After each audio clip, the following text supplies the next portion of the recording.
You're like in the very beginning, it might just be a mild thing, but I don't think anyone can really like describe what it's like to go through a really bad withdrawal. I think it's like more than you can even put your imagination through. Every part of your body is just like telling you to do drugs, right? It's like you don't really have a choice at that point whether or not you're going to use.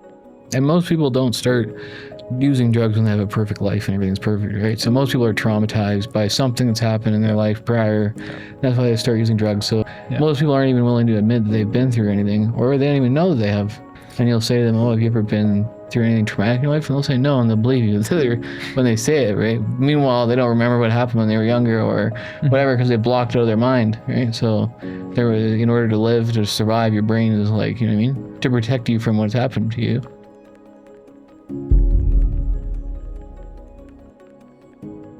Okay, well, let's just jump right into it. Yeah, sure. So I'm going to start with like when I was younger? I don't think so. Okay. Let's start with paint a picture of, let's start at the worst.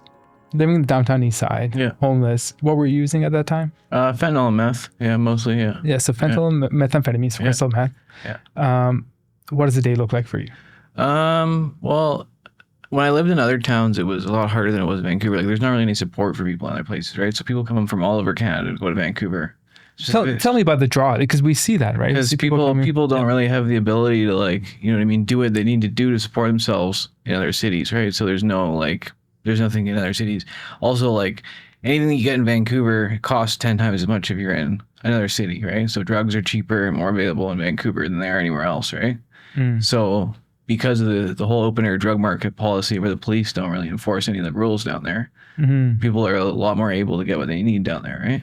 So there's more drugs than you could ever do down there, and people can do what they need to do to support their addictions in Vancouver that's a lot easier than they can in other places, right? Got you. That's interesting, because I had heard about like increase, like the easier access to social services may be a draw for people, but you're saying drugs are cheaper and easier to access as well. Yeah. And I guess because of the just availability and the amount of people selling them, and the open drug, so that supply and demand. Yeah, there's a ton of supply. Yeah, but also like and so you were saying like the open drug scenes where people are using without repercussions. Yeah, like, and not only just using drugs, like stealing too, right? Like in Vancouver for a long time, you wouldn't even get arrested for anything, stealing or any minor crimes, right? Because there's just too many people to arrest their way out of the problem, right? So they've kind of changed it now, but like as long as you're not assaulting someone, they're not going to put you in jail, right? So a lot of people that shoplift, they shoplift and they're from Vancouver, they go and they shoplift and then go back down to Vancouver and sell their stuff or whatever else they might do to support themselves, right? So there's a lot more tolerance to it because there's so many people doing it, right? Got you. Because there's just too many people in Vancouver to arrest everybody for shoplifting, right? Got you. Okay, so that's the draw. Yeah. And most people come from places where if you shoplifted, you get arrested and put in jail for a long time, right? Right. And that's where most people get their money from down there, is from stealing or generally breaking the law, right? Right. It's not like they're working 9 to 5 and then going to buy drugs after and being homeless in downtown Vancouver after, right? There's no, fair enough. They're mostly like stealing or selling drugs or doing something else illegal, right? Interesting. Yeah. Can you put yourself a little bit closer to the mic? Yeah, sure. Just to make sure we get it. Yeah, thanks. Okay, so that's interesting in itself. So there's a draw because of all the reasons you're saying for people to come to Vancouver. Yeah. Is that how you ended up in Vancouver? So like I grew up in Abbotsford, which is an hour away from Vancouver. And when I was there, I got arrested. My lawyer told me, like, you know, you should move to Vancouver if you're going to keep living your life like this, right? Who said that to you? My lawyer, my criminal defense attorney, was the one that suggested. He's like, it's not going to change, and then just move to Vancouver, right? So I did, and it was good advice, right? So was it good advice? Yeah. In what sense? Well, like when I get in trouble in Abbotsford, they would just hammer me with whatever they could, right? Because they didn't really appreciate that I was in the Bible Belt of Canada. Got you. Committing crimes where everyone's religious and doesn't really appreciate that kind of behavior, right? But in Vancouver, it's like if you haven't actually like hurt another person or victimized anybody, if it's a victimless crime, it's usually like they don't care, right? Like, or they're more reasonable about it, right? Yeah. Okay. Yeah. Truth, catch and release. It's catch and release. Is that what they call it? Yeah, it's called a catch and release. Yeah. You might get booked and then you get shipped. Yeah. Yep. Yeah. Even things that like usually you'd have to see a judge for, they'll just release you in Vancouver. Okay. Yeah. Okay. All right. That's it. I mean, this is not where I was expecting this conversation to go, but it's interesting. So would things have been different if you had not come to Vancouver for you, do you think? It's hard to predict. Hard to say, yeah. Okay. All right. Do you get like tickets or something? Like catch and release. They just give you a piece of paper. That's it. Duty to appear. You got to appear in front of a judge. Yeah, you make a promise to appear. Here you And go. if you don't, Well, then you get a warrant, but you just get your lawyer to go to court for you. Same thing over and over. Yeah. And if you do go to court, what happens usually? Oh, I've slap on the wrist. Yeah. It depends on what happened, right? Yeah. Yeah.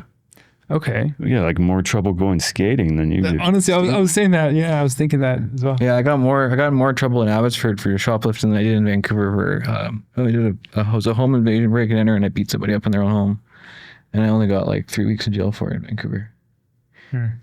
Okay. Damn. Yeah, Okay. but in Abbotsford they would give me like 3 years or something, right? So, so Abbotsford is like not far away from Vancouver, right? Mm-hmm. It's only an hour drive, That's right. but it's a totally different.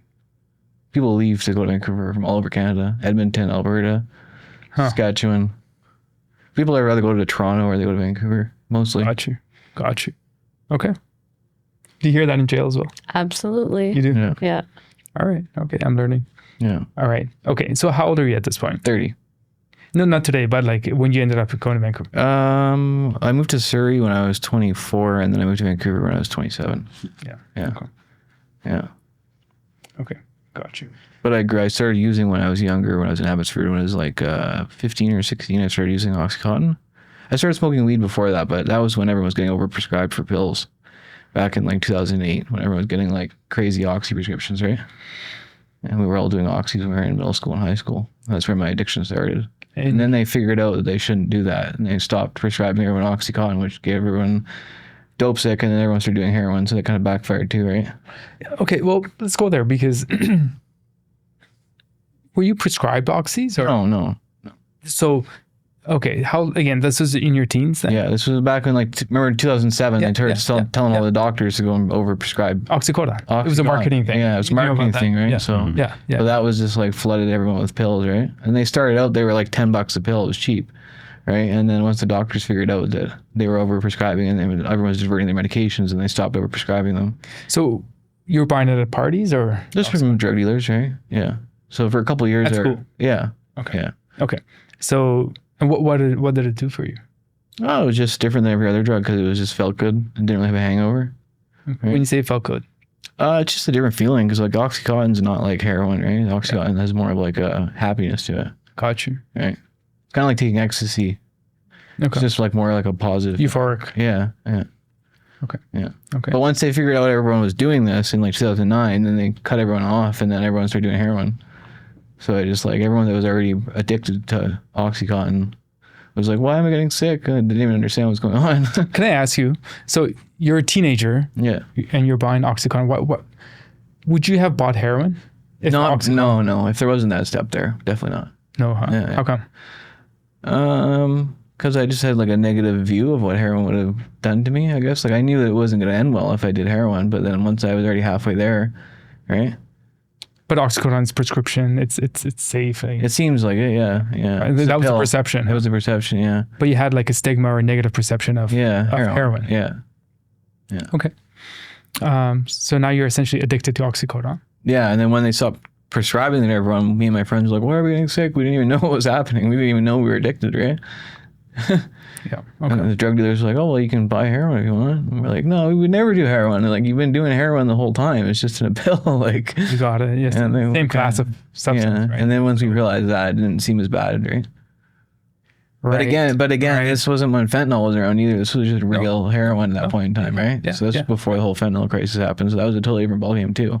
Oh, 100%. But I can imagine, just seeing it from your lens, it's a lot easier to go from Oxycodone to heroin Yeah. than like cigarettes to heroin. Yeah. Okay. Yeah. So then you started using heroin? Yeah. Smoked or injection? I've always just smoked drugs. I've never you never like, injected, needles. okay. Yeah, never needed like needles. So smoking heroin, at what age is this now? 15? At 15? Yeah. Okay. And you're in high school still? Yeah, well, I went to an alternative school because I got kicked out of the regular one, right? But that was kind of like, I got kicked out of the regular school for something I did. And then that was kind of bad too, because then I was around all the other people in my school district that were already getting in trouble, right? So they had the one school where in the school district I was in where all the bad kids would go to, right? So then it was like anything goes basically at that school, right? Teachers were all desensitized to it, right? Right. Yeah. Right. So they let us do whatever we wanted just so that as long as we got our work done, right? Mm-hmm. Mm-hmm. Yeah. Okay. But that was actually a pretty good experience, though, going to that alternative school because the teachers were more well versed in what they needed to do to help us Yeah. to actually finish our high school. You know what I mean? So going to that alternative school was actually a positive thing for me because I finished my high school degree, right? No, fair enough. I And mean, they weren't trying to chase me around for stupid little things, right? They're more understanding with the problems that we had. what made it difficult to be in a traditional school?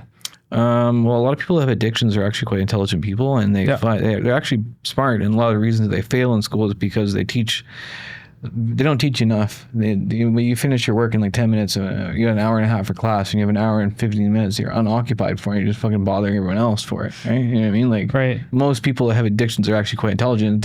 Yeah. But it's like, and then you're just bored, and there's nothing else to do. There's nowhere to, like, you know what I mean? There's no path to finish your work and then move on to the next booklet, right? So when I went to that alternative school, they would just, you finish your chapter and you could go just do the next chapter, and everyone just worked alone, right? So if you were smart, you could just hammer your way through it, right? I got you. So school didn't come difficult for you, but it was It's just silly. It just seemed silly.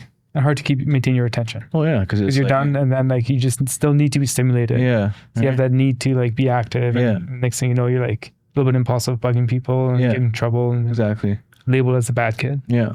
I see that all the time. Yeah.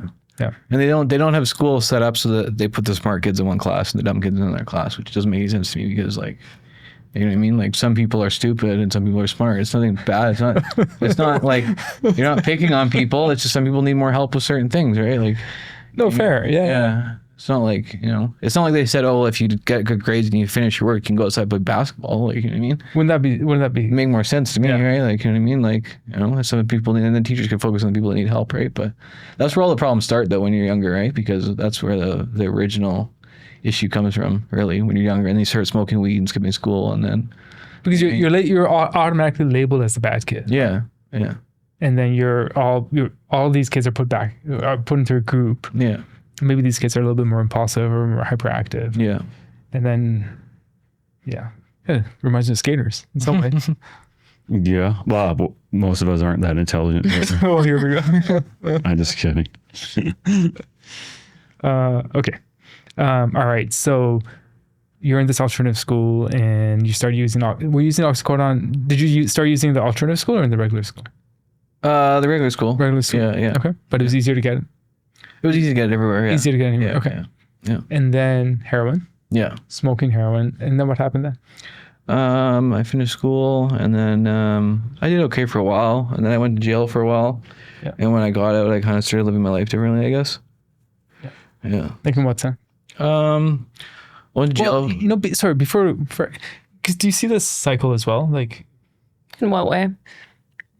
people going to jail and coming out with a different, and then kind of living a different, or Well, once you have a criminal record, it kind of changes your opinion about getting in trouble. Yeah. Because you've already been in trouble, so it doesn't really make a difference anymore. and becomes a rotating door. Like, do you see the same people going through jail? Oh yeah. I see, sadly, our patients go through jail, and I know them on both sides. Right. Right? Like I see the people from the hospital and then I'll see them in jail again. So. And we see the same person over and over, sometimes in the same day, 3 times. So I work a 12-hour shift. I'll see the same person 3 times. Same person. Okay. Yeah. Yeah. Was that your experience? Yeah, pretty much. Yeah. Okay. Yeah. Okay. Okay. So sorry to cut you off. Went to jail, came out next, and at this point, you're saying it's easier to go back to jail because you've experienced it once. Is that Yeah, basically. Yeah. like in what way? Well, you meet a lot of people in jail, right? It's And- kind of like a friend group that you develop when you go there, right? Okay. You know what I mean? And if you're not like, you know what I mean? If you have a good reputation in there, then you kind of transfer that when you get out, right? It's like you put a bunch of people together that are criminals, and then you expect them to not be a criminal when they come out, right? No, and help me understand. Like, in my mind, if I was going to jail, I would like shave my eyebrows and like try to get a tattoo like quickly before going. On your face. Yeah. Yeah, right. Like a face At tattoo? least like a teardrop or something. Yeah, I think you got to earn that. It's Canada. It's Canada, though. It's not what people think it would be don't like. tell me It's about not. It's not. It's more like high school without the homework. You know what I mean? Okay. It's more like, you know what I mean? It's just like a screwing around. You know what I mean? Jail's not as bad as people think it is, right? Okay. You'd think it would be horrible, but it's actually like, Like, were you scared the first time going in? for a little while, right? But, you know, I'm a pretty social person, right? So that's what most of it comes down to, is just like social awareness and like being nice to people and being kind, right? It's not really so much like being tough. Most of it comes down to just being polite. Interesting. Yeah. Okay. Like being polite will get you more like farther than it will be the angry, like aggressive, right? Just be surprised. Got you. Yeah. Got you. Oh, I'll keep that in mind. Yeah. And then I met a lot of people in there, and then that kind of like, you know what I mean, became my friend group. And then when I got out, those people got out, and I still talk to them or whatever, you know what I mean? So Interesting. Okay. yeah. So you're learning things in jail. Yeah. You're making friends in jail, and those things that you learn or the friends that you made stay with you when you leave jail. Yeah. Got it. So now, okay, you're getting more entrenched. Yeah. I guess once you've been there once, it's like, what's the big deal? Is that what it is? Yeah, I guess it's just like, it's like con college kind of. It's like, you know what I mean? Don't break this law because you'll get in a lot of trouble, you know what I mean? Like, just break this one because you won't get in any trouble, you know what I mean? Like, people know like what's okay and what's not okay, you know what I mean? Right. Got you. Kind of like trade stories or like advice and stuff. It's like, Got it. yeah, it's like the exact opposite of what they want to happen when you go to jail. Okay. Yeah. All right. Okay. So are you in Vancouver at this point?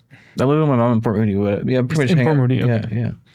So what describes the transition to Vancouver then? How did that happen? Well, I moved to Surrey from Abbotsford first because I seen that Surrey was like absolute like disaster. Well, Like the whole tent city thing, right? When they had the whole tent city on the news. Okay. And when I was in jail, I was like, oh, that looks like fun. I'll go there when I get out of jail this time, right? So that's how I got the idea to move to Surrey.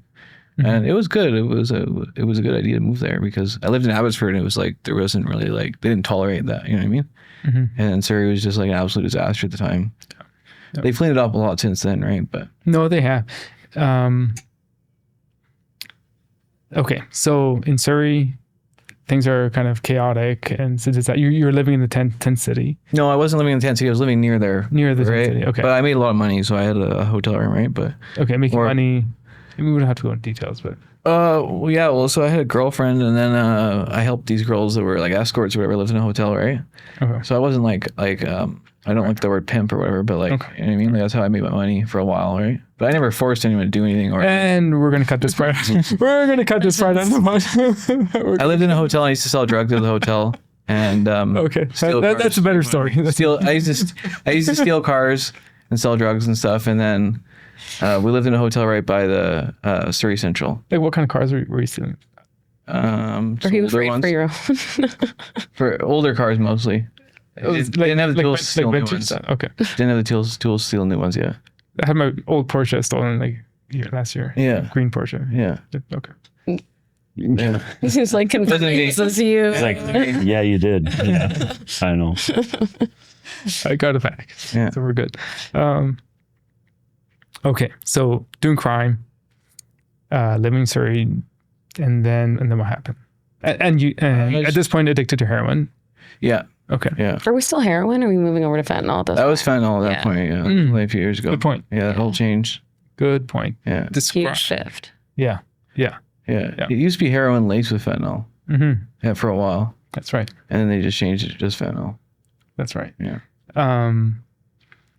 Well, that's exactly it, right? Like first, people didn't even know that there was fentanyl in the heroin, Yeah. and then it was like they didn't want necessarily fentanyl, but everything was laced with it, Mm-hmm. and then it came to a point where you couldn't actually get heroin anymore. Mhm. Was that the transition for you, or Yeah. Basically. Yeah. Yeah. Yeah. got you? So, but it must have felt different. Like, did you have like going through this transition? Could you tell that okay, this isn't the real Yeah. thing? Yeah. Yeah. How was it different?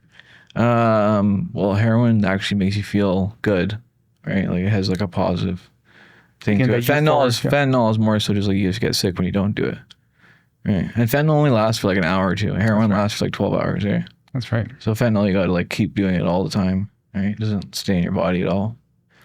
How did you see things shift sort of amongst people that use when things shifted to fentanyl from heroin? Everyone's back started breaking, started like looking like dinosaurs and stuff, like Tell me about that, because walking around like sadly like that walking zombies. Yeah. and that's become a thing. Like I don't know if you've seen it in the, Of course we have. you've seen it, right? Like Yeah, it's like how is it- hunched over. Yeah. I mean like on TikTok and so like the Yeah, kids- like TikTok. Yeah. I mean, not that I watch. It breaks down your muscles because you're so relaxed all the time. Your muscles just I mean, I work in the downtown east side, so I see it kind of religiously. yeah. Like I it, do as well. It's heartbreaking. It to is. see. It's like Yeah. it's like completely like I know we're kind of laughing and Well, it's kind of how you have to deal with this situation half the time, right? Humor is like a coping Yeah. strategy for us, but when you see people living under those circumstances and hunched over, like it's heartbreaking. And people often ask me like, what happens? I think there's a number of things, but why don't you tell me in terms of like how people end up hunched over walking? Yeah, I don't know, just from sleeping and probably like, you know what I mean, not having a bed to sleep in. You're not going to lay down and like relax ever, you know what I mean? You're just always going to be sitting there somewhere, right? So, and then you're just nodded off all the time. So your body just winds up like that all the time permanently. Is it muscle atrophy or something? It's got to be something to do with that part of it. Yeah. Mm. Yeah. Yeah. People lose a lot of weight too and a lot of muscle mass when they do fentanyl, right? Yeah. Even if you eat and you try and stay healthy, it's impossible. Yeah. Even if you're nourished or whatever, right? It's still impossible to maintain a good physique when you're doing fentanyl. It's not possible. It's not, and we can get into like we're starting to get into like the meat of it, like the worst of it. So like you've done a beautiful job of painting this picture of what it's like to, as a young kid in high school, smart kid who's getting into trouble and kind of dabbling with drugs and gets mixed up with oxycodone, to now like we're heading towards the downtown east side, hooked on fentanyl, right? Okay, so still we're in Surrey, but you're now using fentanyl. Sounds like your friends are using fentanyl, and that changed things because now you're using much more frequently. Yeah. And the withdrawal is much worse. Yeah. Yeah. Yeah. And the euphoria is much less. Yeah, that's why I started doing meth, because it wasn't any, like, you know what I mean? There was no stimulation from Crystal meth, fentanyl, right? So that's why I started doing other drugs with it too, right?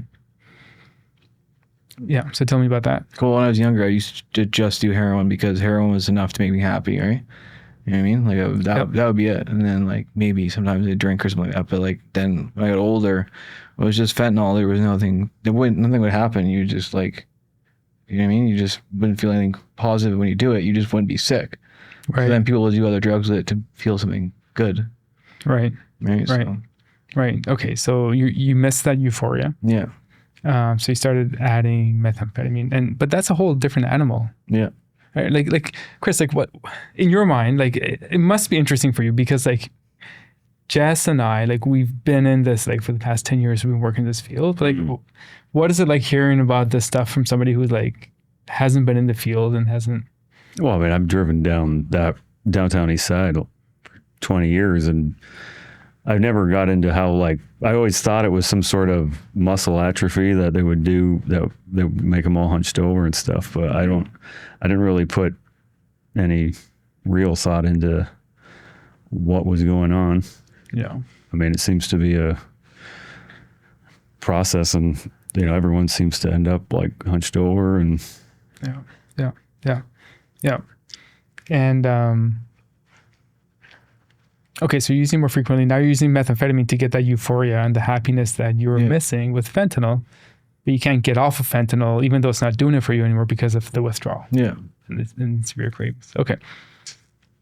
Let's delve down the fentanyl. Let's get more detail around fentanyl use, and then we'll talk about methamphetamine as well. Sure. So many people, their perception of addiction is, okay, these guys are just partying and they're using, and why don't they just stop? But I feel like for many of my patients, it's, they're not out partying. They're not even enjoying it. They're really, at a certain point, you're only using to avoid withdrawal. And people think, well, how bad could withdrawal be? Just push through it. But can you describe what opioid withdrawal or fentanyl withdrawal is like? Yeah. So, heroin withdrawal is not nearly as bad as fentanyl withdrawal. It's totally different, right? So when you do heroin and it lasts for 12 hours or whatever, and you can, like, your withdrawals aren't going to be as bad as they are when you do fentanyl. When you do fentanyl, it wears off within like an hour or within 90 minutes, and you're sick again right away. And when you say sick? Like, so you're like, in the very beginning, it might just be a mild thing, but I don't think anyone can really like describe what it's like to go through a really bad withdrawal. I think it's like more than you can even put your imagination through. Right, like the most painful thing you can ever imagine. Like it's just like every part of your body is just like telling you to do drugs. Right, it's like you don't really have a choice at that point, whether or not you're going to use, right? What are The only way that you're not going to use if you're literally not able to. physically? Like physically, someone's going to arrest you and put you in a jail cell, then you're going to withdraw. Like that's the only thing I've ever gone through withdrawals is getting arrested, right? Talk about the physical sensations. Like, what does it feel like? Kind of like it's like anxiety in the beginning. Starts with Mhm. anxiety, I guess, and then it goes to pain, and then after pain, it goes Where's to the pain? everywhere, right? But more so in your back and your neck and stuff like that, right? Starts there, and then it just becomes your whole body. And then you get like diarrhea or vomiting, or you know what I mean. You can't sleep, right? It's like anxiety times 1,000 plus pain, right? And nausea and vomiting and Yeah. diarrhea Yeah, and the sweats. yeah, and then like quitting cold turkey is just not an option. You have to have some kind of medication to stop it, right? Yeah. Like there's all kinds of different medications you could take. Some work better than others, like methadone or Suboxone or whatever like that, right? Yeah. But you have to have some kind of like something else to take to quit doing fentanyl. That's right. Right. That's right. I mean, it's to the point where people will do whatever they need to do to get fentanyl before they'll even feed themselves. Mm-hmm. So like this evolutionary drive to eat, you would think would be the strongest drive for a Mhm. human to stay alive. But it sounds like the drive to use fentanyl is even stronger. So people end up getting fentanyl even before feeding themselves. Yeah. Does that sound right? That's about right. Yeah. And then just like you're saying, Chris, you end up losing weight and your nutritional status goes way down. Mhm. Yeah. Okay. So now you're hooked onto fentanyl. How much are you spending on fentanyl in a day? We used to spend like $500 to $1,000 on drugs, somewhere around there. Yeah. Is that fentanyl and methamphetamine? Yeah, and alcohol and whatever else I was doing. A day? Yeah. One day. Yeah. Wow. Yeah. That's a hustle. Yeah, but it's not that uncommon. I've heard anything from a couple $100s to like $1,000 a day. Yeah. Oh, and then just from stealing and stuff. like Mostly drugs. selling drugs and selling stolen property. Yeah. Sorry, just for my brain, where are we at for like how old are you at this 30 point? right now. You're 30 now, but Yeah. at this point when we're like talking. I moved to Surrey when I was like 23, 24. Okay. Right? Yeah. Okay. And okay, so Surrey 23, 24, starting to use fentanyl. When did you end up in the downtown east side? When I was 26, 27. 26. So, Yeah. okay. That was when they cleaned up Surrey. They totally cleaned up the whole town, so everyone kind of left, right? When you say clean up, like what? They offered everyone free temporary housing and then moved them into actual permanent affordable housing, right? So that was like they put a lot of effort into that so that they could develop the area around there, around Surrey Central, build nice big buildings and stuff, right? Right. Okay. So they actually put a lot of effort into it. That helped a lot of people too, right? Like it didn't cost them much money. All they did was got some portables, like some portable trailers, and then built like little housing complexes and stuff, right? And there was crime, obviously, there problems, right? You think it's a good thing though? But in the end, it worked for everyone because it helped everyone, right? I mean, got everyone off the streets, right? Right. Okay. Like the lower the barrier to getting housing, the better it is, because they say like, oh, well, you got to do this, this, and this before we give you housing. If you're homeless, right? And they're like, oh, well, you got to quit drugs and go to treatment or whatever to get housing. It's never going to happen, right? You're going to have to give the person housing first, and then hopefully they're gonna figure it out on their own after, right? Because like if you don't have a place to sleep, how are you gonna keep your appointments and like go to like all the other things they're asking you to do, right? It seems basic. I think it's hard to argue against housing and Yeah. low barrier housing. Like we can do all sorts of crazy fancy pharmacology and all sorts of stuff in hospital and get people stable, and then we just send them right out to Yeah. the street. Yeah, And then we're surprised when they show up back to the hospital. yeah. Yeah. Okay. And that was right after the NDP provincial election when they won the provincial election. Mhm. That was when they actually came down there and helped everyone out. Because the province actually said that they had a motivation now to do it. So they were always saying, "Oh, we can't do anything about it, right?" Right. But then once they won the election in the province of BC, they actually sent people down there literally the day after they won. Okay. And where they're like, "Okay, what do we need to do?" And then they like were driving around. The government employees, the provincial employees, were driving around asking everyone what they wanted. Gave everyone a piece of paper, said, "What do you need?" And everyone said the same thing: just we need housing. Mhm. And within a week, they had started on the project, right? And they got Lookout to manage it, right? But the government was the one that paid for everything. And I really appreciated that they actually did something for it because Mhm. the other government that was in power before didn't really do anything for it, right? Right. There's been an underinvestment. It obviously takes time to build housing, but the way they did it was they just did immediately temporary housing. And then once they got everyone into that first stage of temporary housing, which was just like zero entry, there was no barrier to entry. Anyone could get a place there, right? So it didn't matter who you were. There was no like waiting list. It was just immediately off the street into the place to live. And then from there, they could assess who was actually going to be stable enough to put them into a different place. Right. right? So some of the people needed more help where they put into supervised affordable housing. Some of the people didn't need that help where they just put them into regular DC housing facilities or whatever, right? And then they helped a lot of people that way, right? Okay. And it took a couple of years to get everyone into that stage and then move them on from there, but they actually made a huge difference. Okay. So nevertheless, you're now 30. No, not Okay. Yeah. Sort of, you end up going Vancouver's downtown east side. Yeah. You're using fentanyl. Let's talk about methamphetamine, and then we can talk about like a day in the life of somebody who's living in the downtown east side, what that looked like for you. Yeah. But because methamphetamine is sort of like the opposite of opioids, right? Meth is like a stimulant. You know, it's called speed. It's a different term for it, but yeah. So tell me, what does it feel like to use meth? It's a stimulant, yeah, but it's like it's really strong. But then what winds up happening is people stay up for way too long and then they get psychosis, right? So psychosis is like the worst side effect of it, right? You start losing your mind, right? And it's just like makes you stay awake for forever, right? You don't even realize that like you're actually like losing your mind. No, you have no clue. That's exactly. Yeah. That's psychosis. Yeah. Yep. You're not aware that's happening. Yeah. And then people are like, when did you sleep last? And you're like, I don't know, 3 months ago. And they're like, okay, well, maybe you start with that, right? Like, yeah. Psychosis, what does it feel like? Some people get scared, right? But it's like just thinking you're being watched all the time, or like being paranoid, or like, you know what I mean? Generally losing your mind. Yeah. And it's quite intense. Yeah. Did you hear voices? No, I never had that part of it. No. Okay. Yeah, I never had the schizophrenia part of it, but people that have pre-existing addiction, like anyone with any kind of pre-existing issue is going to be tenfold worse when they do any kind of stimulant, because it's going to exaggerate the issues they have and make it 10 times worse. Right. Yeah. So like psychosis is a general term for like a number of symptoms. Yeah. Mental symptoms. So like it can be broken up into like delusions or fixed false beliefs. So the belief that you were describing was paranoia, thinking that you're in danger, people are after you. And then the other part is like perceptual disturbances, which is it could be like auditory, hearing voices, visual, it could be tactile, like feeling there's bugs on your body, etc. And then without getting too technical, that would probably be like thought form disorder, but we won't go into there's no need to go into the technical side of things, but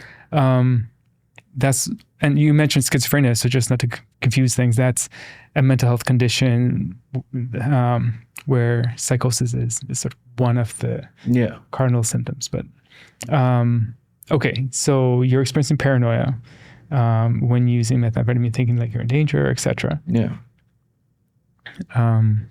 But you continue to use it. Yeah. How come? I don't know. I just like was used to it by that point, right? What do you mean? I'm just always like trying to do something, tired all the time, right? You know what I mean? So you need energy to go out and make money, right? That's right. So okay, now you need energy because you're tired all the time. And that's a pattern we hear from our patients all the time. It's like the pattern is, okay, you're addicted to fentanyl. You have to use fentanyl like every hour. Like you said, it's like extremely expensive. You can use up to $1,000 a day. So then you have to do things to get that money, but you need energy to do those things. So people end up using methamphetamine and then fall into this cycle. Yeah. So what did that cycle look like for you? Like take us through a day. Wake up in the morning, use drugs, obviously, and then just figure out what you're going to do that day to make money, right? So maybe go steal something, or if you're selling drugs or whatever you might be doing, right? But then you might wake up at 9 o'clock in the morning and not go to bed for 3 or 4 days because you're not going to go to sleep until you have enough drugs and money that you can go to sleep, right? So you're not going to sleep and then wake up with nothing. Like there's no drug addict in the world that'll do that because they'll know that they're going to wake up in a panic. That's right. So the fear of waking up in a panic is going to keep you awake for longer, right? Yeah. So you might stay awake for 2 or 3 or 4 days, making enough money in order to have enough when you go to sleep that you know you're going to wake up with a pocket full of money at least, or dope or whatever, right? So that's why people stay awake for a long time a lot of the time. Yeah. Yeah. It's nothing to do with the drugs. It's just more so like the fear. You got to be able to calm down and sleep. You can't calm yourself down if you know you're going to be scared when you wake up. And the fear is the fear of withdrawal. Yeah. Waking up and not having fentanyl. Yeah. This is something that I hear over and over and over again from my patients. I mean, it's not a one-off thing. It sounds crazy, but like you can't wake up without having fentanyl, right? So you use methamphetamine give you that drive to be able to do what you need to do to buy the fentanyl. So now you don't have a sleep-wake cycle. You're sort of wake all the time, doing the things that you, whatever it might be, crime, whatever it might be, to get money to buy. You may fall asleep here and there occasionally, but you're not sort of sleeping through the night and then waking up. Does that sound right? Yeah, basically, yeah. Yeah. And then the more you stay awake, the more psychotic you get, the more the psychosis symptoms you get.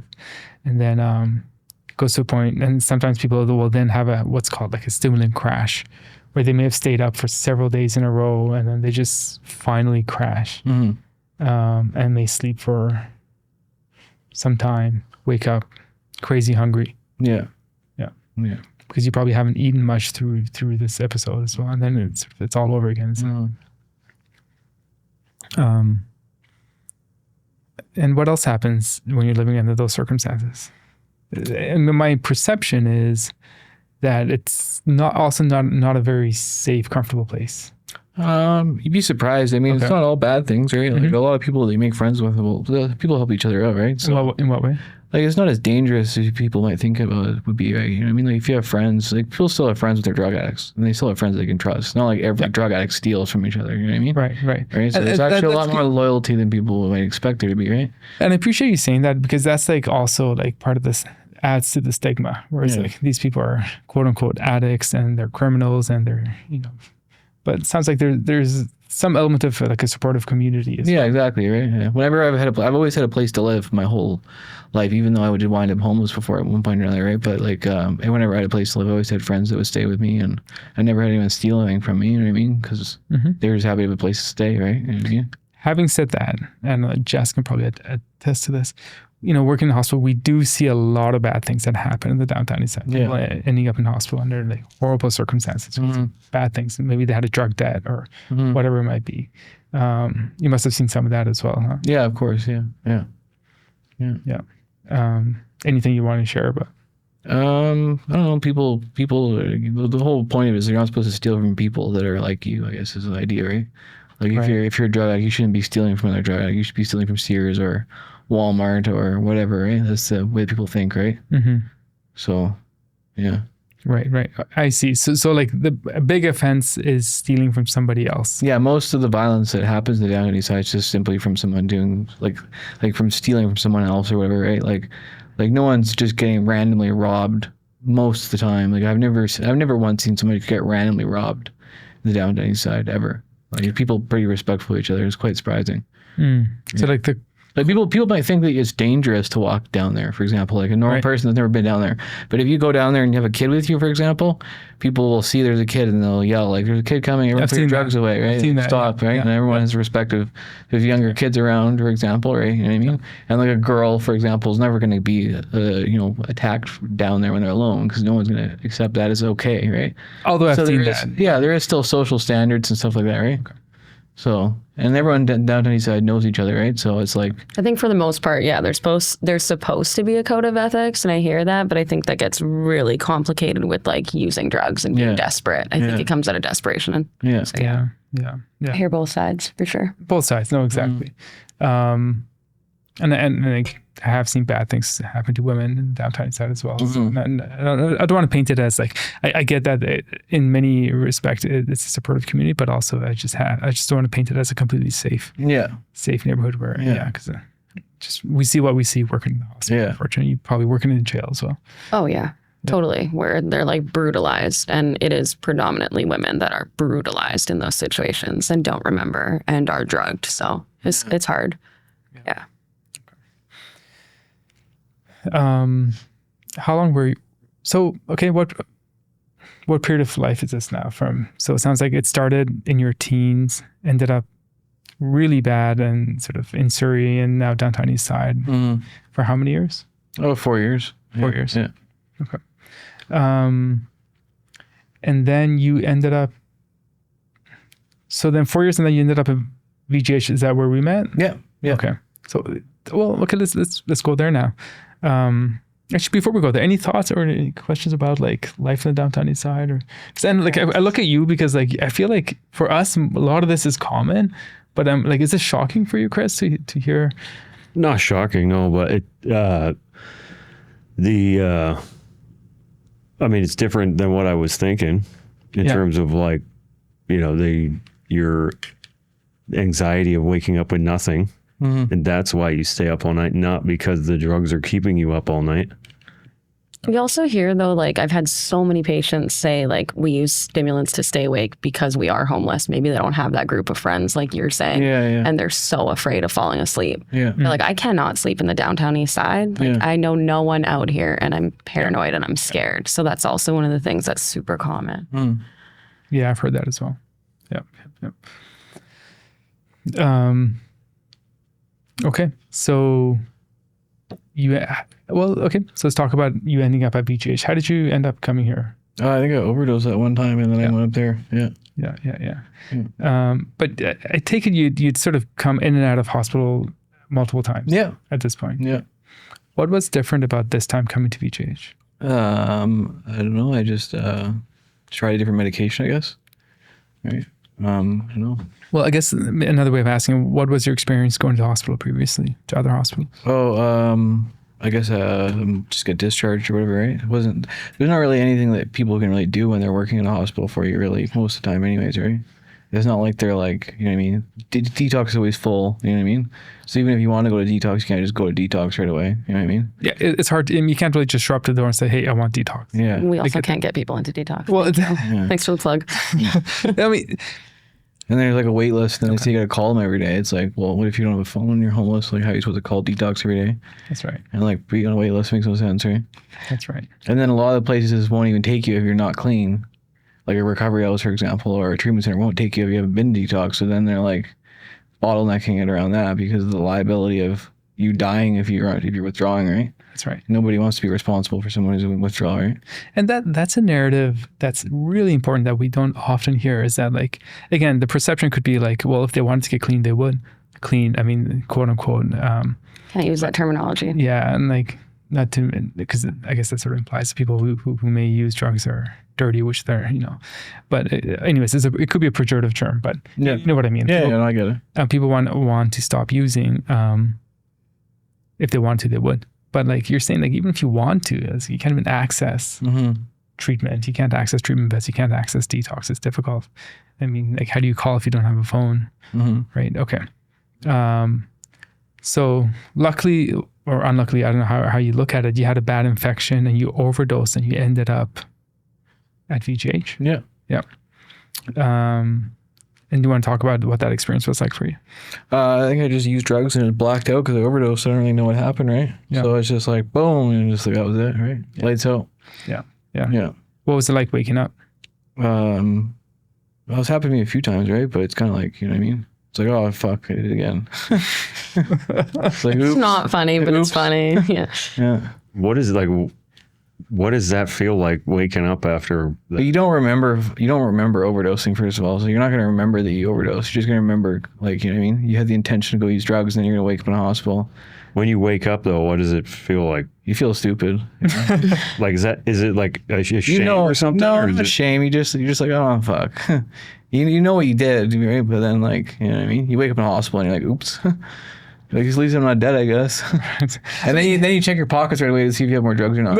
Okay, here we go. Okay. But facts. And like half the time facts. the nurses are nice and they won't take it from you, right? So they'll just leave the rest of it in your pocket. right? Thanks. Yeah. All right, all right. Yeah. Half the time they'll find it and you're like, oh fuck. I feel I have no drugs. So then you have no drugs. And then you're gonna get up and run around the Your door. name Right? hurts. Like, Okay. I mean, we're laughing and like again, like, but it's a serious. I mean, like, and I appreciate you sort of painting it in a sort of funny, positive light. But I mean, you almost die every time you overdose. Yeah. Right. So it's serious.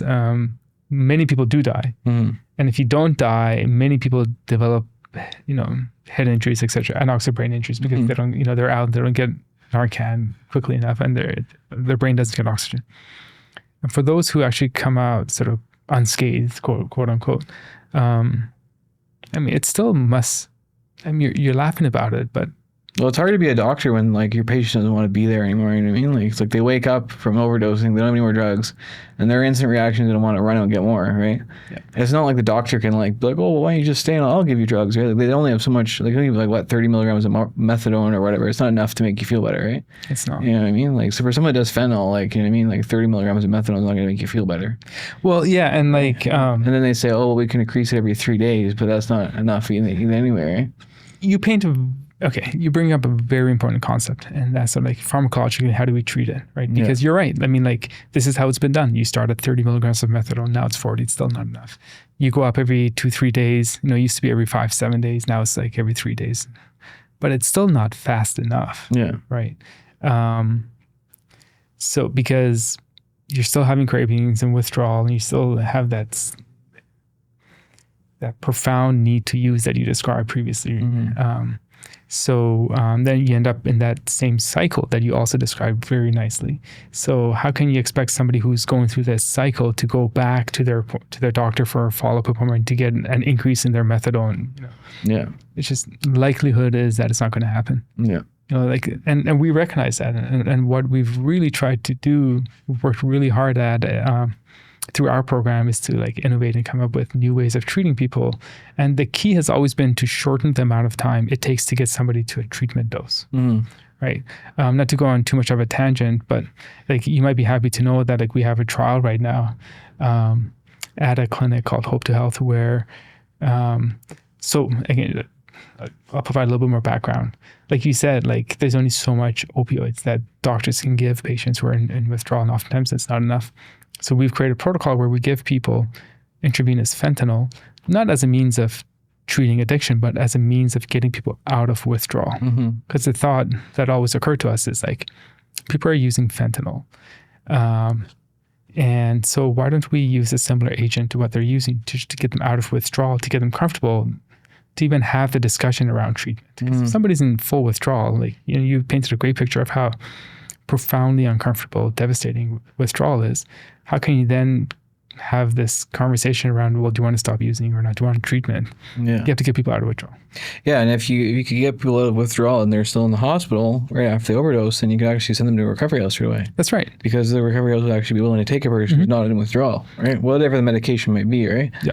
And then they would actually be able to get the person their medication, help them get their appointments and everything like that, right? And now they've increased the amount of funding for treatment now too, which I don't know if you heard about that or not, but they doubled the amount of money that they pay for every day that you're in treatment now. So that's actually going to mean that there's a lot more availability for people to get proper treatment and a lot more availability for people to actually get any help at all, right? Because recovery houses, even though they're not like government run facilities, are the lion's share of help. The lion's share, like 90% of people that are in any kind of facility are in a privately run recovery house, right? They're not in the government run facilities, right? You got it. Right. So those are the people that are doing the heavy lifting, right? Right. Yeah, and so just to backtrack a little bit around that study that we're doing. So anyways, we're using, the goal is to get people onto methadone or Cadian as quickly as possible. The question is like, can we on day one get them to a dose that's going to meet their opioid requirements? So we're doing the study where we're giving people in a controlled setting intravenous fentanyl, using how much fentanyl they require to get comfortable to calculate what a starting dose of methadone might be, and starting them on that dose. And the goal is to get people as quickly as possible, hopefully on day one, on a treatment dose of methadone. So we are doing research, we're innovating, we're trying to come up with ways of helping people. But we also did something interesting with you, with the buprenorphine, with the Sublocade. And again, this is the goal here, again, is to get people onto treatment as quickly as possible. Now with buprenorphine, according to sort of standard product monograph, which is sort of the documentation that comes with medications, which tells doctors how to use the medication, you have to be on the oral form of buprenorphine for 7 days before you get Sublocade, right? So you came into hospital, you had an overdose, we had this conversation. You were interested in buprenorphine, which is one of the treatments for opioid use disorder, and you were interested in the injection form, right? Now, what would have happened if we said, okay, fine, but first of all, you have to go into withdrawal to get buprenorphine. And once you get buprenorphine, you have to stay on the oral for 7 days and then come back for another appointment to get the injection. Like, how would that have worked for you? Probably wouldn't have been as likely that I would have even started it, right? So I don't think so. yeah, And how come? just it adds more appointments. It adds more difficulty, right? Especially going to the pharmacy every day. Like that's a headache, depending on where you live too, right? Yeah. You know what I mean? If you don't live near a pharmacy. And also this expectation for people to go into withdrawal to get buprenorphine in the first place. Mm-hmm. I mean, you just described the whole goal of life at a certain point is to avoid withdrawal. Mm-hmm. So what we did was we used this new protocol where we got you onto Sublocade immediately in hospital on day one. Mm-hmm. And Sublocade is a trade name for the injectable form of buprenorphine, which lasts a month in duration. So it can, in theory, protect you for a whole month. Mm-hmm. And tell us how that worked. What part of it? Just how the Sublocade works? Mm-hmm. Well, how did it work for you? It worked good. Yeah. I find the pills, you kind of like an up and down too, right? Like I find the pills you get like up and down throughout the day. Yeah. Like if you only take the Suboxone once a day, it kind of gives you like an up and down feeling too, right? That's right. So you still get withdrawals when you're on Suboxone, but when you're on the injectable one, you don't really get the ups and downs, right? Because it's in your body all the time. So we gave you the injection immediately, Mm-hmm. and then you went home. And how were things different this time? I don't know, just like it didn't have the ups and downs, I guess, like I normally have from taking Suboxone pills. Right. Yeah. Right. And like mood swings, and Suboxone normally cause a lot of mood swings. you found that's Yeah. Okay. Because it's an opiate. It's still an opiate, right? And you've been home since that day, huh? Yeah. It's pretty. How long has it been? A couple months, yeah. Couple months. Yeah. So you went. I mean, we're talking about this casually, but in my mind, that's huge because you went from like 4 years of essentially on and off homelessness in the downtown east side to coming into hospital, getting this medication in this new way, and then now being home for 2 months straight. Yeah. And with no overdoses, obviously. Mm. How do you feel? Good.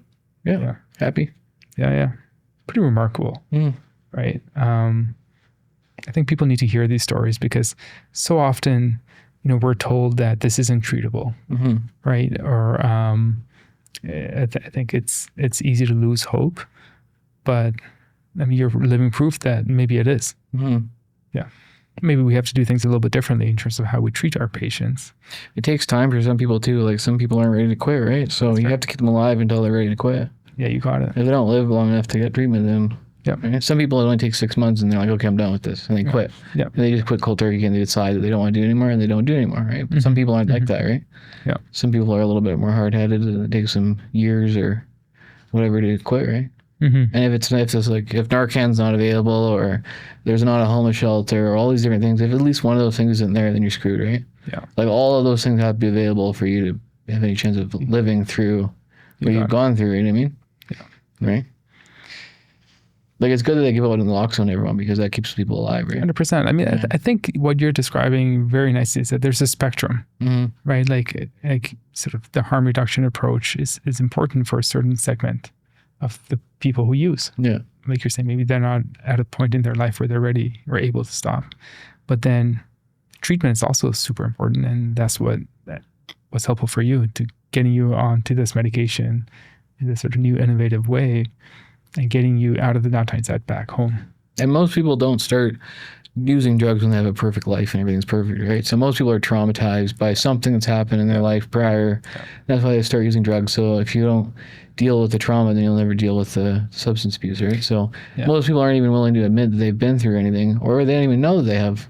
You got it. They might not even remember it. They might be traumatized by something that happened and they don't even remember that ever happened. And you'll say to them, oh, have you ever been through anything traumatic in your life? And they'll say no, and they'll believe you when they say it, right? Meanwhile, they don't remember what happened when they were younger or whatever because they blocked it out of their mind, right? So in order to live, to survive, your brain is like, you know what I mean? To protect you from what's happened to you. Yeah. Right? And then when you start getting healthy again, then you remember what happened and then the trauma comes up again and then people have to deal with it then, right? Yeah. I think it's easy to, especially from a physician's perspective, it's easy to minimize addiction to pharmacological exercise. Okay. I mean, I think oftentimes it's approached maybe too medically, almost as like an opioid deficiency syndrome, but it's much more complicated than that. And I think like from a nursing perspective, you guys spend more time with patients maybe, and like sometimes I'll come back and Jess will tell me like, a number of details about a particular patient and what they've gone through, and I'm like, geez, okay, like maybe now it makes sense to me how they ended up where they ended up. I think we're also missing like the piece of like you can be on a medication and still be using, because I think that was very real. Oh yeah, for sure. Like you were on Sublocade, right? Yeah. And did you stop using indefinitely in that point when as soon as you got started onto Sublocade? No. I think that's super important for people to recognize, like that support through that whole process. Like it's not just get the med, give the med, be done, and you're fixed, right? So I think that was part of your picture too. Yeah. Yeah, like when I was going to St. Paul's Hospital to the clinic there, they wouldn't expect you to have a clean piss test when you came to get your medication, right? They would still give you your prescription or whatever regardless, right? Because it doesn't make any sense to stop giving you the medication just because you are still using. You still need the medication, right? Oh, 100%. I mean, and I think, I agree. And that's they used to focus on try and use less. That's what they'd say. Yeah. Just try and use less next time. They wouldn't give you a hard time about it, right? Okay, so having said all of that, what does the future hold for you?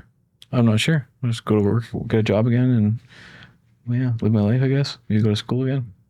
Yeah. To study? Yeah. Study? He hasn't Study what? He hasn't thought of it yet. I don't know what I want to do yet, yeah. I was halfway done my apprenticeship as a mechanic or whatever before, so I might finish that, but... Right. Yeah. Okay. Yeah, go to trade school again. Yeah. Well, I mean, like thanks for sharing. Like, I know, like we asked you about like some of the most difficult experiences of your life, and you've kind of relived it a little bit. But super helpful for us, and I think for people listening to this to have a sense of like a real sense of, and hearing it from somebody who's actually experienced it themselves, what people go through. There's a lot of opportunity out there too, right? Like when someone's addicted to drugs, they're not going to really see an out or like an exit to it, right? They're going to think that their whole life's going to be like that. And it's hard to make people open their eyes to the fact that there's lots of opportunity in life, even if you quit and you still have that. People think of it as like a black cloud in their past where they have been a drug addict, but they don't think there's any way to get a career or get a family or move on past that, but there is, though, right? So I haven't gone that far yet, but like, you know what I mean? Yeah, there's a lot of opportunity out there, especially for where we live, right? There's always jobs, there's always work, there's always something to do, right? Yeah. And that's a nice segue. I have a couple more questions. We can call it quits. I know Jess is itching to get to the hockey game. I'm good. I was going to sneak under the table. We're fine.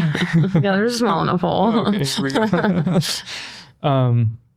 she's a fan. I'm pretty sure she's a fan when the playoffs happen. We're going to cut this because it's going to get heated. But it's a nice segue because I was going to ask, like, what message do you have for people? Well, let's start with young people who might be dabbling with drugs right now, like a young teenager, like you at 13, 14. Yeah, I mean, like, you know what I mean? It's like, you don't have to go through the pain you're going through, right? There is help out there for people. When you say pain? Well, most people start using drugs because of something that's uncomfortable, right? They're not doing it because they're happy. They're doing it because there's something wrong with their life or they're uncomfortable with who they are or whatever, right? They may not see a way out. Was that your experience? Yeah, I kind of felt alienated by the whole school system and, you know what I mean? I didn't really feel like I was a part of, I guess, you know what I mean? Mm-hmm. And then kind of having that group of friends that made me feel a part of, right? Yeah. Right. So you don't have to go through the pain, so yeah, you life gets better, right? You know what I mean? You don't have to go through that. Mm-hmm. You could just skip the whole decade of misery if you wanted to, right? What do you mean? Like, you know, I'm 30 now and I'm just starting to, like, you know what I mean? Basically starting where I would have been when I was 18 if I had not done that, you know what I mean? What would you have done differently? Would have gone to university, not gotten in trouble, right? My life would have been different. But how would you have coped? I mean, if life is so uncomfortable for you as a young teenager, not fitting in, feeling alienated, like you have to talking to 13-year-old Ross, what would you tell him? What could he have done differently? You're gonna just have to try and put more effort into searching for somewhere that you do feel like you belong, right? Right. Because there's so many different things that you can do, right? Such as Oh, I mean, maybe you don't like sports, maybe you like video games or whatever, right? But there's always like something positive that you can get out of that. You know what I mean? There's careers and everything, right? So I mean, you just gotta find something that you like, and then you gotta find someone that's willing to pay you a full-time job to do that thing that you like, right? So if you enjoy something like playing video games, then find a way that you can make money doing that, right? Yeah. Right. So there's so many ways that you can make money nowadays, like podcasting or social media or whatever, right? Right. Like, you know what I mean? So there's Pro like, skateboarding. yeah, there's everything is a career if you really want to make it a career. So you got to find something that you enjoy, Right. and then focus on that, right? Right. But you don't have to look at abstinence like smoking. Like, it's not black and white, right? Like everyone's life's gonna be different, You got it. right? And just because you've done drugs doesn't mean that your life's gonna be that forever, right? You know what I mean? Yeah, you got it. Question for you. Sorry, I'm changing gears a little bit, but something you said earlier prompted this question, but I didn't actually end up asking it. You described this scenario of 14, 15 using oxycodone. It's easy to get. It's showing up at schools. People are using it at parties, and it's sort of perceived as being safe and harmless because it's a prescription drug. Whereas like heroin had this, you had this perception of it being illegal and dangerous. Yeah. But it kind of reminds me of hydromorphone now. Dillies. Yeah. Do you see dillies showing up? Yeah, but I think that they go to other places, right? People divert the medication, they go back east a lot, right? They divert the medication. Yeah. Get to the smaller communities and stuff. So I'm sure that same problem's still happening, right? Because all a dilly is a smaller Oxycontin. Right? That's hydromorphone. Yeah. It's just a smaller pill, right? So smaller dose or whatever, right? But I believe that the same thing's happening now, and that's why they're starting to restrict the prescriptions of it now too, right? Because of the hydromorphone, of the dillies, yeah. Well, no one was taking them, right? Like there wasn't one person that was actually taking them. Everybody was trading them. This is awkward. It was like the truth. The truth is, we started doing. Everyone would just take one pill. Adelia is Dilaudid, which is hydromorphone. So everyone knew that they would piss as when you go to the clinic, so they just take one pill before they go to the clinic, right? Oh, the secret's out. Yeah. The secret's out, So guys. everyone knew that. So yeah. Okay, so did you have prescriptions for dillies? Yeah, I did. Yeah. So okay, what did you do with the script? Just trade them every day. For In the morning for fentanyl. Yeah. Do you have any sense of where they ended up? Newfoundland, New Brunswick, and rural BC, rural towns. Yeah. So they were like $1 or $2 a pill in Vancouver, and they're about $30 or $40 in other places. So people just buy them and then resell them in other smaller communities. Because the other smaller communities, when there's an overdose, then they know that there's fentanyl in town, and then they go after the drug dealers, right? But the Dilaudid doesn't cause overdoses, right? Well, very unlikely to cause an overdose. Less likely, but it does. Yeah, I can tell so, you. yeah. I've seen young people die of hydromorphone overdose. Yeah. But yeah, fair enough. Less dangerous. But I feel like similar to you, when you started using oxycodone, you would not have used heroin. No. But if the pill, it just seems different. But it was a bridge to heroin. Do you see dillies being a bridge to fentanyl? Oh, for sure. Yeah, I've seen that as well. Yeah. It's unfortunate, but yeah. And then it's like, how do you help the people that are like actually needing it, right? It's hard to say, right? Impossible, maybe. Yeah. Like you said, like you described, people might take a pill, go have a urine that's positive for hydromorphone, get the script. But I can imagine these same people may be telling their docs that, yeah, it's helping. Yeah. Because... Well, there's people too that have pharmacies that like get kickbacks too, right? Like they'll give you like cash to get a script, right? So like pharmacy that I went to, they would give us money. Yeah. So there's that as well. Yeah, the pharmacy would give you money back for going there to get your prescription. So not only do you get free drugs, but you get free money too. And they'll drive down there and deliver your prescription to you on the downtown east side. Right. Yeah. Right. Yeah. Yeah. I mean, it happens. There's a few different pharmacies. I won't say who they are because I don't want to. No. We don't have to go there. But yeah, there's a few different. Get those names later. There's a few different people that have figured that one out, and then they get more business for their pharmacy that way too, right? Yeah. Can you imagine, Chris? Like, is this shocking for you to hear? That is, yeah. There's not Shoppers Drug Mart and London Drugs doing it, but other people are doing it, right? Smaller places. So they need more business, right? So they get paid for every time they give you your medication. Yeah. So if you have 2 medications, they get $30 a day from each person, right? It's true. You know, like This isn't funny, but it's funny. So then, they give everyone money. We care. Yeah. Jess and I, we hear this every day from our patients. Literally. Literally every day. I mean, that's why I ask you if it's shocking to you, because for us, it's very normal to hear these stories. My patients will literally ask me, "Sir, you're going to send that to X pharmacy, right?" I'm like, "Why?" They're like, "Because I need to get money from them." I'm like, "All right, I'm not doing that, but I get it." But we can't also force a patient to go any particular pharmacy. Yeah. It's up to them. So yeah. I don't have a list though of Yeah. ones that give out the dollars for it. Yeah. That's what I'm getting at. Is that legal? No. No, No, definitely not. Yeah. 100% no. It's like Uber Eats or something. You know what? Like, one time I tried to report a pharmacy Uh-huh. to the College of Pharmacists. And what the college told me is like, well, actually, we know this happens, but you can't report a pharmacy. The patient has to report the pharmacy. I'm like, the patient's getting paid by the pharmacy. Like, We can edit this out, but there's a way around that. You Okay. send a script there, All right. you become the patient. Okay. So it's just hard because we're trying to help our patients, but we have like so many things that are working against us. Yeah, people looking for money. People looking for money, maybe some policies that weren't thought out well. But also, I worry because we are kind of again making laughing a little bit just because I mean, it's just maybe a way of coping, but it's serious, and I worry about us kind of perpetuating this cycle that you went through Yeah. with prescription opioids. Yeah. And not to say that these medications haven't helped anybody. With the oxycodone issue back in the 90s, early 2000s, oxycodone helped a lot of people. I mean, it's a great pain medication, but prescribing it in this manner also caused a tremendous amount of pain and suffering and death. So, yeah. Jess, I know you got to go. I'm out. She's out. Enjoy the game. Thank you. Chances are they're not going to win. So, Okay, let's go. all right. Do you even know who's playing? I'm pretty sure she Sorry. I think we're wrapping up. Yeah. Thank you so much for sharing. I mean, I think it's going to be super helpful for people to hear your story. It's super inspirational. You've been through a lot, and you've come out the other end, and you're doing amazing. So great work. You did all the hard work. Thank you. Yeah. You feel good about it? Oh yeah. Yeah. Yeah. Happy. Yeah.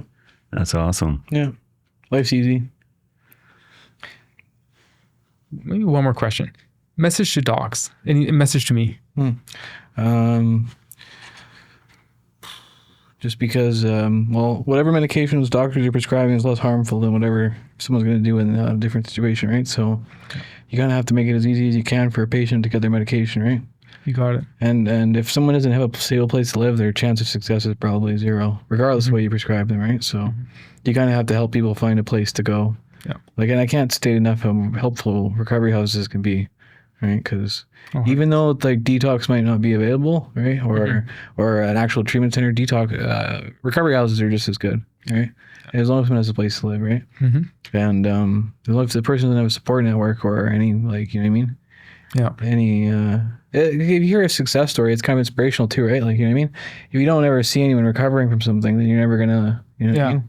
And encouraging people to go to NA meetings and AA meetings is helpful too. Has it been helpful? Yeah. Oh yeah. Encouraging people to go to those kind of meetings, right? Yeah. If you can give someone a small reward for, you know what I mean, give them a path. If you can give a client a path and then say, hey, if you do this, this will happen, right? Even if it's a small win, right? And just say to them, don't expect your clients to stop using. Just tell them to try and use less.